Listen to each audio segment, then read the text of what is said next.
तो नमस्कार दोस्तों, आपको फिर से स्वागत है हमारे इस चैनल पर। दोस्तों सोचिए, मिडिल ईस्ट में पहले से ही जंग चल रही है। एक तरफ इजराइल, दूसरी तरफ ईरान। लेकिन अगर अचानक इस युद्ध में दुनिया का सबसे रहस्यमय देश नॉर्थ कोरिया कूद जाए तो क्या यह तीसरा विश्व युद्ध शुरुआत हो सकती है। मिडिल ईस्ट में टेंशंस लगातार बढ़ रहे हैं।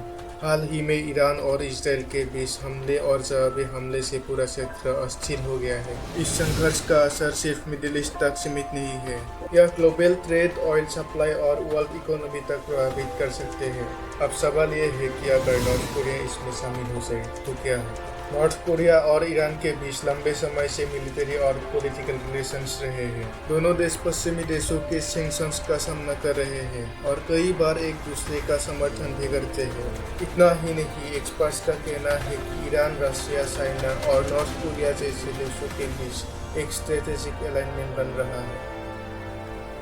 अगर कॉन्फ्लिक्ट बढ़ता है तो नॉर्थ कोरिया का सपोर्ट ईरान के पक्ष में जरूर रहेगा। सबसे पहले समझते हैं लिमिटेड सपोर्ट सिनेरियो। इसमें नॉर्थ कोरिया सीधे युद्ध में नहीं कूदेगा, लेकिन वो ईरान को दे सकता है अपना missile technology, military equipment, cyber warfare support. इससे इजराइल के लिए सिचुएशन और कॉम्प्लिकेटेड हो सकती है। दूसरा सिनेरियो और भी खतरनाक है। अगर नॉर्थ कोरिया खुलकर ईरान का साथ देता है तो इजराइल के पीछे खड़ा होगा यूनाइटेड स्टेट्स। इसका मतलब होगा कि कॉन्फ्लिक्ट मिडिल ईस्ट से निकलकर ग्लोबल वॉर में बदल सकता है। दोस्तों, सबसे डरावना सिनेरियो है न्यूक्लियर टेंशन। नॉर्थ कोरिया पहले से न्यूक्लियर वेपन्स रखने वाले देशों में शामिल है। अगर न्यूक्लियर पावर्स इस कॉन्फ्लिक्ट में इन्वॉल्व हो जाए तो पूरी दुनिया के लिए खतरा बढ़ सकता है।